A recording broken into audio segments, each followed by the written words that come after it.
નમસ્કાર, ગુજરાત મનોમંથન 9 માં આપનું સ્વાગત છે। હવે જોઈએ આજના સમાચાર।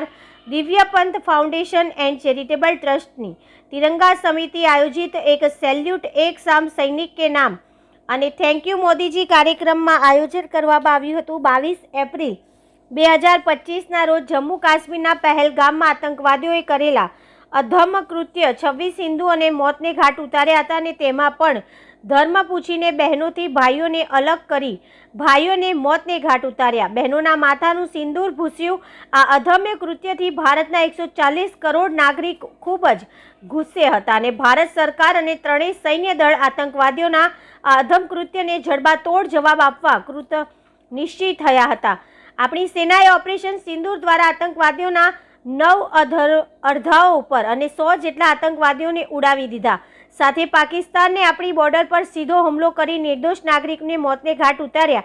તેના બદલા સ્વરૂપે આપણી સેનાએ પાકિસ્તાનના 15 એર બેઝ પર બ્રહ્મોસ મિસાઇલ્સ દ્વારા હુમલો કર્યો અને પાકિસ્તાનને પણ જડબાતોડ જવાબ આપ્યો હતો। રિપોર્ટર નૈતિક રેશમવાલા, સુરત।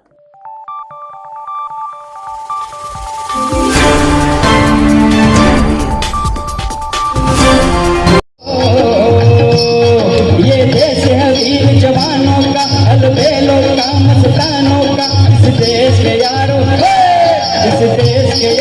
क्या कहना, ये देश है दुनिया क्या कहना। આજે વિદ્યાકુંજમાં તિરંગા યાત્રા સમિતિ દ્વારા એક સેલ્યુટ એક સલામ સૈનિક કે નામ અને થેન્ક યુ મોદીજી કાર્યક્રમનું આયોજન કરવામાં આવ્યું।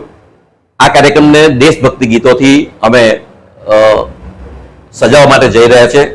સાથે સાથે આજના દિવસે અમારી વચ્ચે આ કાર્યક્રમમાં પૂર્વ સૈનિકો ઉપસ્થિત રહ્યા છે।